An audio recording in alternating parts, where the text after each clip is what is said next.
ನಮ್ಮ ದೇಶದ ಸಂವಿಧಾನ ಜಾರಿಗೆ ಬಂದ ಮೇಲೆ ಈ ದೇಶದ ಸಂವಿಧಾನದ ರಕ್ಷಣೆಯನ್ನ ಇದನ್ನ ಬಲವಾಗಿ ಜನಗಳ ಮಧ್ಯ ನೆಲೆಯೂರಿಸಬೇಕು ಅಂತಕ್ಕಂತಹ ಏನೊಂದು ಅಂಶವನ್ನ ಇಟ್ಕೊಂಡು ಸರ್ಕಾರಗಳು ಈ ಹಿಂದೆ ಕೆಲಸ ಮಾಡ್ತಾ ಇತ್ತು. ಆದ್ರೆ ಇವತ್ತಿನ ಪರಿಸ್ಥಿತಿ ತೀರಾ ಬದಲಾಗಿದೆ.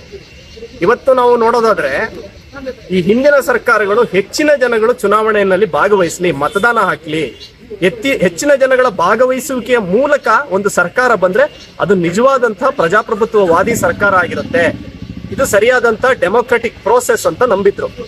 ಆದ್ರೆ ಈಗ ಇರ್ತಕ್ಕಂಥ ಸರ್ಕಾರ, ಇವತ್ತು ಕೇಂದ್ರದಲ್ಲಿ ಆಳ್ವಿಕೆ ಮಾಡ್ತಕ್ಕಂಥ ಸರ್ಕಾರ ಇದಕ್ಕೆ ತದ್ವಿರುದ್ಧವಾದಂತಹ ನಿಲುವನ್ನ ಹೊಂದಿದೆ ಅಂತೇಳಿ ನಾವು ಹೇಳಲಿಕ್ಕೆ ಬಯಸ್ತಾ ಇದೀವಿ. ಯಾಕಂತ ಕೇಳಿದ್ರೆ ಸರ್ಕಾರವನ್ನ ಜನ ಆಯ್ಕೆ ಮಾಡ್ತಾ ಇದ್ರು. ಆದ್ರೆ ಆ ಜನರು ಯಾರಂದ್ರೆ ಮತದ ಮೂಲಕ ಸರ್ಕಾರವನ್ನು ಆಯ್ಕೆ ಮಾಡ್ತಾ ಇದ್ದಂತ ಜನ. ಆದ್ರೆ ಇವತ್ತು ಸರ್ಕಾರವೇ ಮತದಾರರನ್ನ ಆಯ್ಕೆ ಮಾಡ್ತಾ ಇದೆ. SIR ನ ಪ್ರಮುಖ ಅಂಶನೇ ಅದು. ಯಾರು ಮತದಾರರಾಗಿರ್ಬೇಕು ಆಗಿರಬಾರ್ದು ಅನ್ನೋದನ್ನ ಸರ್ಕಾರ ಆಯ್ಕೆ ಮಾಡುತ್ತೆ.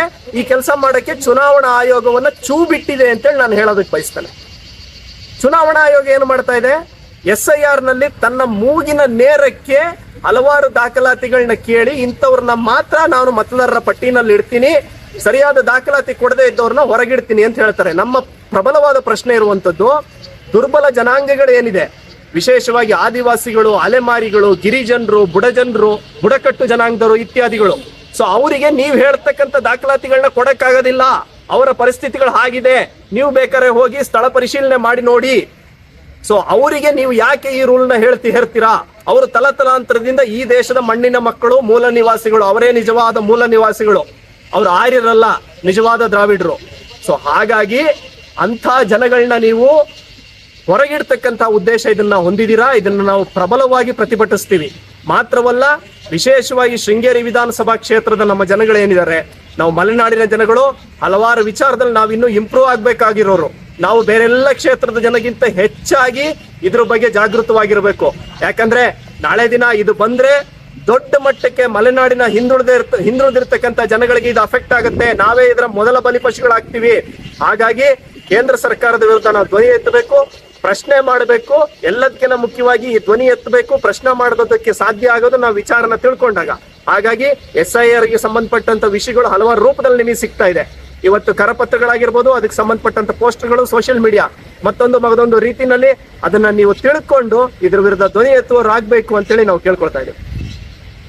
SIR ಬಂದಿರೋದ್ರಿಂದ ಮತದಾರರ ಪಟ್ಟಿಯಿಂದ ಹೆಸರು ಹೊರ ಹೋಗ್ತಕ್ಕಂಥ ಆತಂಕ ಎದುರಾಗಿರೋದ್ರಿಂದ ದಯವಿಟ್ಟು ನಾನು ಚುನಾವಣಾ ಆಯೋಗಕ್ಕೆ ಕೇಳ್ಕೊಳ್ತೀನಿ, ನೀವು ಗ್ರಾಮ ಸಭೆಗಳನ್ನ ಮಾಡಿ ಸಾರ್ವಜನಿಕ ಪರಿಶೀಲನೆಯನ್ನ ಮಾಡೋದ್ರ ಮೂಲಕ ಸರಿಯಾದ ಕಾಲಾವಕಾಶವನ್ನ, ಮಿನಿಮಮ್ 6 ತಿಂಗಳಾದ್ರೂ ಕಾಲಾವಕಾಶ ಕೊಟ್ಟು ಈ ಕೆಲಸವನ್ನ ಮಾಡಬೇಕು. ತರಾತುರಿನಲ್ಲಿ ನಿಮ್ಮ ಮೂಗಿನ ನೇರಕ್ಕೆ ಮಾಡುವಂಥದ್ದಲ್ಲ ಅನ್ನುವಂಥದ್ದು ಮೊದಲನೇ ಮಾತು.